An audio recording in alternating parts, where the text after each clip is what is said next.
باغ فرهنگ و فراغتی شهر ترسونزاده در مرکز شهر واقع بوده یکی از جایهای فراغتی و استراحتی و سیر و گشت عمومی مردم منطقه می باشد. تا آغاز موسم امساله مسئولین مؤسسه تمام چرخ‌وفلک‌ها و دیگر واسطه‌های دلخوشی کودکان و نورسان را از نظارت تکنیکی برآورده به طور زمانوی رنگ و بار دادند. در گلگشت‌ها و شفت راهرو گل و بوته‌های آرایشی شنونده شده باغ فرهنگی واقعاً به یک مرکز استراحت و فراغت ساکنان و مهمانان منطقه تبدیل یافته است. در موسم امسال با ابتکار رهبری باغ و جلب صاحبکاران باز 10 نقطه دیگری چرخ‌وفلک‌ها و واسطه‌های دلخوشی کودکان نصب برده شده مورد استفاده بری قرار دارند. امروزات نوسازی در باغ فرهنگی و فراغتی شهر ترسونزاده رفته ایستاد.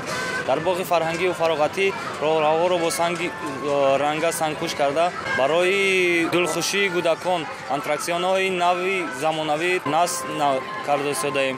در باغ فرهنگی و فراغتی دو میدانچه خردی زمانوی که فوتبال و والیبال و تنیس پیش بینی شده است ساخته ایستادند.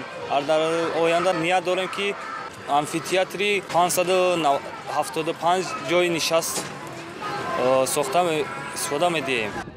در روزهای تجلیل جشن نوروزی باغ فرهنگ و فراغتی شهر ترسونزاده مکان سیر و گشت مردم منطقه و کودکان و نورسان می‌گردد.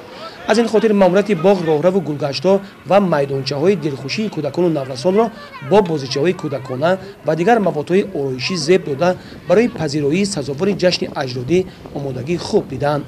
مردم شهر ترسونزاده این همه آبادی و شکوفایی دیار را از فیض وحدت و استقلالیت می‌دانند. در حدود باغ دو نقطه رادیوشنوایی موجود بوده همیشه مردم را با اطلاعات نوین کشور تامین می‌نماید. در روزهای تجلیل عید و جشن‌ها و صحنه‌های تاریخی کارمندان خانه فرهنگ با پیشنهاد برنامه‌های رنگین کنسرتی تبع ساکنان شهر را بریده می‌گردانند. ماموریت باغ فرهنگی نیت دارد اقدام خود را در پی آبادی و سازندگی و تامین فراغت و استراحت مردم منبع نیز ادامه دهد.